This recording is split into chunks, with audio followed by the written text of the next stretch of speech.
Cela fait plusieurs années que le rap domine les charts, à l'échelle du monde et à l'échelle de la France. En 2022, 7 des 10 albums du classement annuel établi par la Snap étaient des albums de rap. Depuis 2017, le hip-hop est officiellement le style le plus populaire en Amérique. Bref, ça allait vraiment très bien pour ce genre musical jusqu'en 2023, où est paru cet article. Cet article, il affirme que aucun single rap ne s'est classé dans le top 100 du Billboard de cette année. C'est la toute première fois en 23 ans qu'il n'y a pas un seul titre rap numéro 1 pendant une année entière. Les professionnels de la musique sont anxieux. En témoigne par exemple la déclaration de Carl Chery, responsable urbain chez Spotify. Il annonce 2015, 2016, 2017, 2018, ces années ont été magiques. Ce qui m'inquiète, c'est que la magie a disparu. Mais alors, que s'est-il passé pour que le rap perde ainsi de sa puissance? Le rap va-t-il définitivement mourir? En tout cas, une chose est sûre, son déclin a commencé. En voici les causes.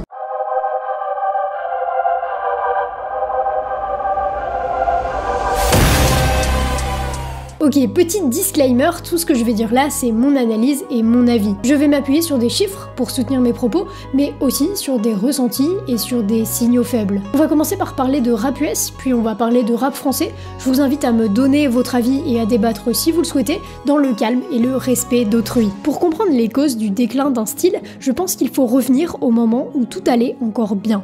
Et à mon sens, ce moment, c'est 2016. L'année du rap SoundCloud. Rappelez-vous, cette année-là, Lil Uzi Vert devient l'artiste le plus suivi de la plateforme, cumulant 800 000 abonnés, presque le million. La mixtape Coloring Book de Chance the Rapper devient l'album le plus écouté de la plateforme. Et aussi, Designer sort Panda. Bref, cette année-là, c'est l'explosion au grand jour de l'esthétique SoundCloud. Des ados qui créent dans leur chambre, cassent tous les codes existants du rap, mélangent plein de styles, publient des tonnes et des tonnes de morceaux avec des mixages souvent approximatifs, et ça fonctionne. Ces ados, bourrés de talent, vont vite séduire d'autres ados fascinés par cette nouvelle vague et ces nouvelles sonorités, et surtout par la créativité sans limite dont font preuve ces artistes sortis de nulle part. Parmi cette nouvelle génération d'artistes se trouvent XXXTentacion, Lil Uzi Vert, Lil Pump, Trippie Redd ou encore Lil Peep et un peu plus tard Juice WRLD. Ces rappeurs ont absolument tout pour devenir la nouvelle génération long terme de stars du rap, avec l'air frais qu'ils apportent au style. Donc, tout va bien. Et puis arrive le 15 novembre 2017. Good evening, Guy and Stella. Yeah, Tucson police say they found Lil Peep unresponsive inside of his tour bus from an apparent drug overdose from Xanax. Lil Peep décède d'une overdose alors qu'il est en pleine tournée pour défendre son dernier projet. À peine 7 mois plus tard, ce sera au tour de XXXTentacion de mourir dans un vol à main armée. Un an plus tard, c'est Juice WRLD, âgé de 21 ans, qui décède d'une overdose. En une fraction de seconde, la scène SoundCloud, devenue extrêmement importante dans le rap, vient de perdre ses principaux représentants. Et au-delà d'être profondément tragique pour le côté humain et pour le côté musical, il y a une sorte de symbolique étrange. Dans le rap, il y a un trio qu'on appelle Big Three. Il se compose de Drake, Kendrick Lamar et J. Cole. Ce sont 3 superstars du rap qui, depuis 10 ans, ont une influence absolument considérable sur le style musical et globalement même sur l'industrie de la musique tout entière. Le truc, c'est que ça fait 10 ans. 10 ans, c'est long. Et XXXTentacion et Juice WRLD, et à mon sens aussi Lil Peep, auraient peut-être pu, s'ils étaient encore en vie, devenir les 3 futurs Big Three.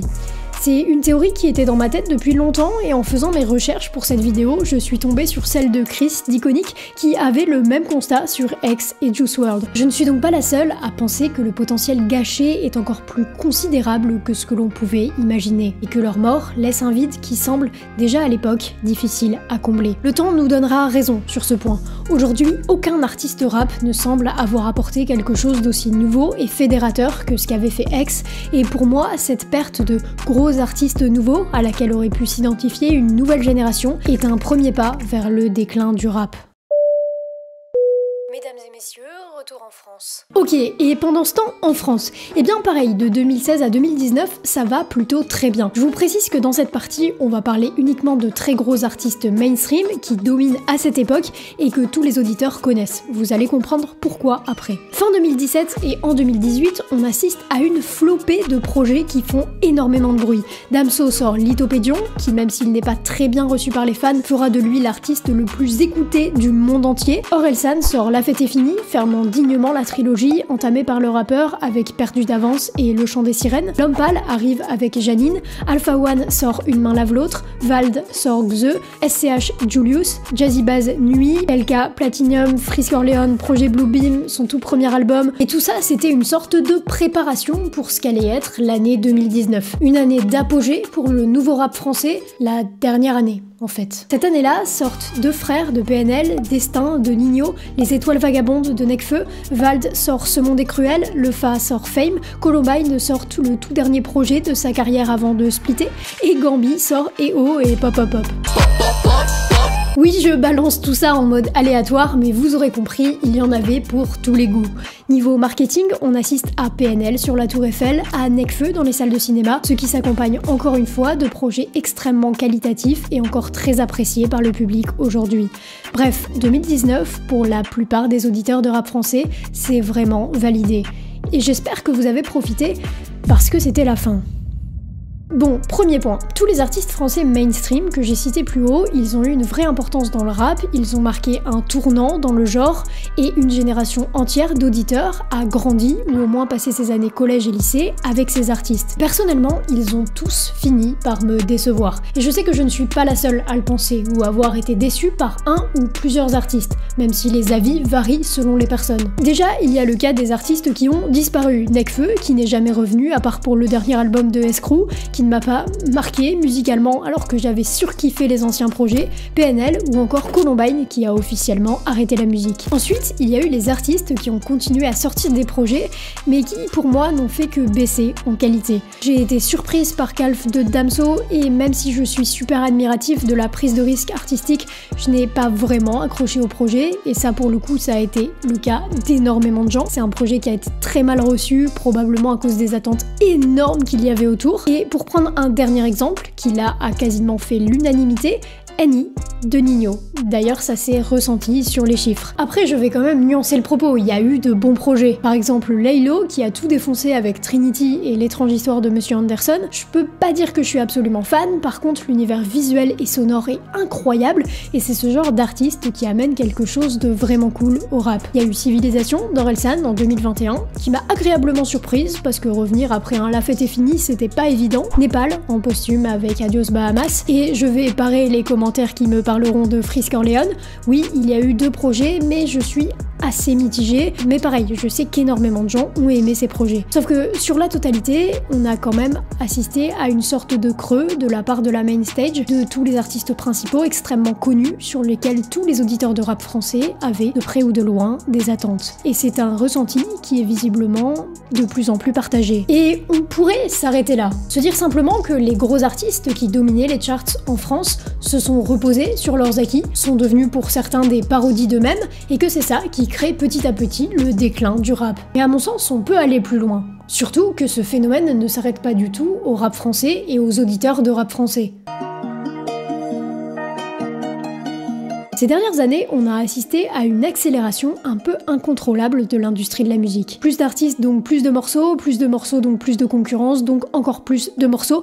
Et à mon sens, l'auditeur moyen a été non seulement noyé par le rythme effréné des sorties, mais a aussi fini par en perdre la patience de l'écoute. J'ai eu l'impression à une époque que chaque vendredi, il y avait des projets plus ou moins gros, mais plusieurs projets à écouter, et ce, toutes les semaines. Mais qu'est-ce qui se passe quand il y a des projets qui sortent toutes les semaines ? Eh bien, les auditeurs, pour suivre l'actualité, skip les projets en une semaine. Au final, on s'habitue à ce que la musique ne soit qu'une consommation comme une autre, périmable. Tout ça, ça a une conséquence sur les artistes. Plus de musique égale moins de temps pour créer, pour concevoir son univers, pour affiner et perfectionner sa musique. Si tu veux rentrer un minimum dans la course, il faut te conformer au code encore plus quand tu es un artiste émergent. Là, on a commencé à rentrer dans une sorte d'ère des clones. À mon sens, énormément de rappeurs émergents ont perdu beaucoup d'intérêt à ce moment-là. C'était l'époque des freestyles 1 minute de rap et j'avais déjà fait d'ailleurs une analyse sur le sujet en 2020, l'époque où je n'avais aucune idée qu'il fallait mettre une lumière blanche sur mon visage. Par pitié, mets une lumière blanche sur ta tête.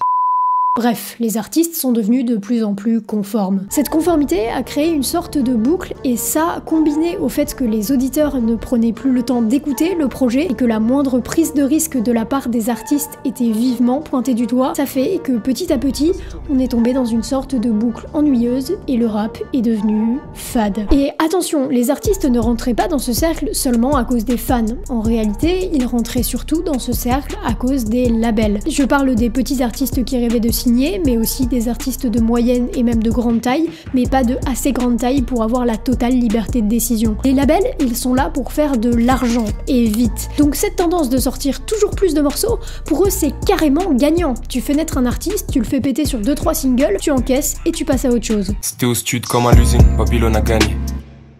On a évoqué les 3 principaux coupables, les artistes, émergents ou mainstream, qui ont des torts différents, les auditeurs, les labels, mais avant de fermer ce chapitre, je pense qu'il y a un 4e coupable, dont on parle moins, c'est les beatmakers. À partir de 2016, c'est l'émergence massive d'un nouveau style de prod, les type beats. L'idée d'un type beat, c'est de s'inspirer d'un ou de plusieurs artistes et de faire une prod dans le style d'eux. La plupart du temps, en réalité, c'est surtout une stratégie de référencement pour les beatmakers qui postent sur YouTube, parce que ça fait cliquer de mettre des noms connus dans les titres. Mais il y a eu une flopée de beatmakers qui ont tous fait les mêmes prods. Et je vous dis ça, j'en ai fait partie, parce que pendant 1 an, j'ai posté une prod par jour sur YouTube. Et j'étais pas un cas isolé, on était littéralement des milliers à faire ça, en France et dans le monde. Ces milliers-là dont je faisais partie, on avait tous un point commun.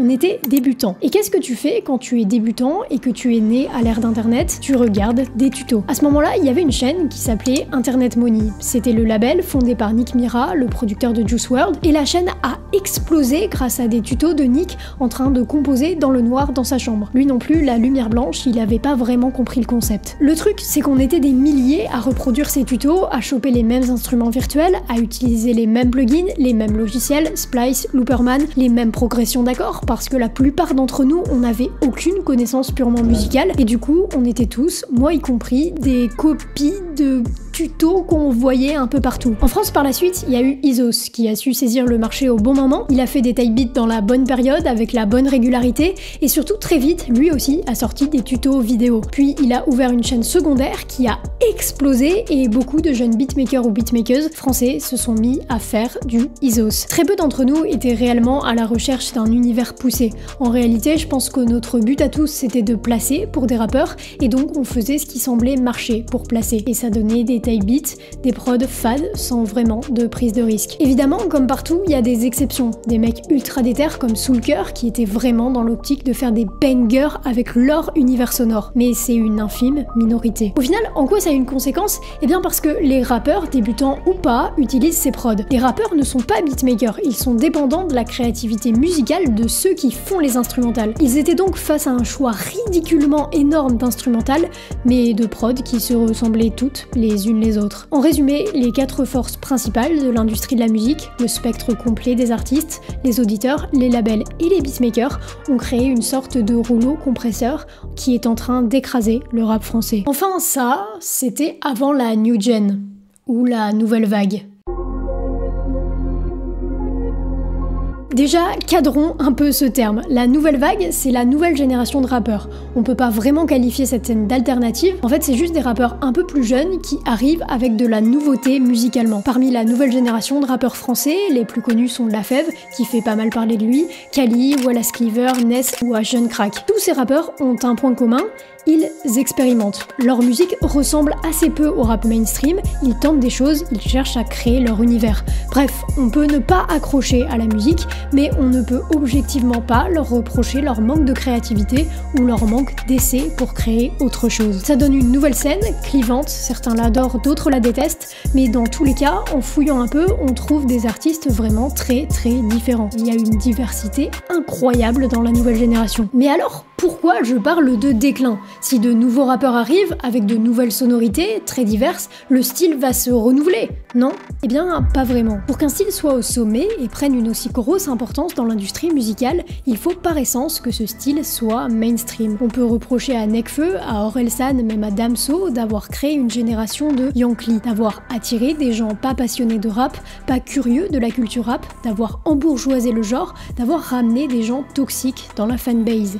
Mais Mais en fait, c'est ça, devenir mainstream. Quand Nirvana a percé, c'était exactement les mêmes reproches et le même phénomène. Une fanbase, dite toxique, qui souvent va fonder toute sa personnalité sur les nouveaux idoles et va les aduler sans limite. Sans juger le phénomène en lui-même, en fait, cette unité autour d'un artiste, cette fanbase ultra solide, composée à la fois des premiers auditeurs, mais aussi de ce tout nouveau public qui fait partie du grand public à la base, c'est ça qui rend un artiste mainstream. Et quand tu fais ça sur assez d'artistes d'un même style, le style entier devient mainstream. Pour ça, il faut donc des têtes d'affiche, comme l'ont été Nekfeu, Orelsan, etc. Sauf que j'ai du mal à croire qu'on va arriver en France à renouveler ces têtes d'affiche. Déjà parce que la France suit les tendances US, avec souvent quelques mois ou années de retard, mais globalement, beaucoup d'industries françaises, notamment les industries créatives, suivent les tendances globales du marché US. Et aux US, ils n'ont pas réussi à renouveler les leurs, donc ça part plutôt mal. Il peut y avoir autant de rappeurs et d'auditeurs de rap que vous le souhaitez,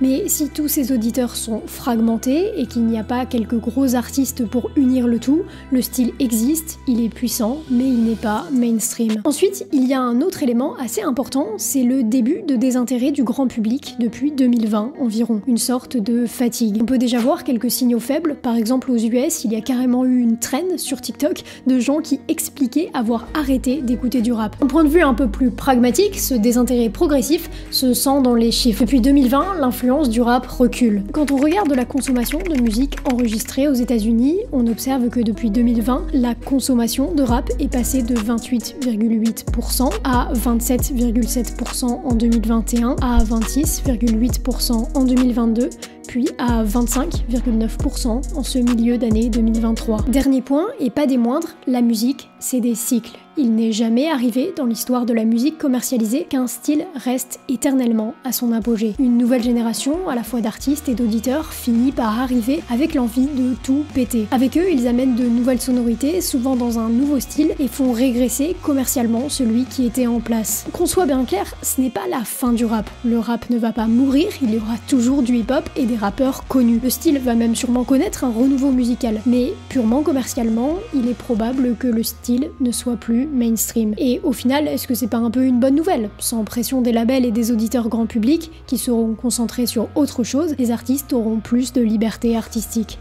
La partie dite toxique de la fanbase va s'en aller, laissant les passionnés se partager entre eux les tonnes de pépites qui vont émerger. Jamais un nombre de ventes n'a rendu un morceau ou un album meilleur. Il est sûrement temps commercialement, au niveau du grand public, de passer à autre chose. La fin du cycle commercial du rap est probablement plus proche que jamais.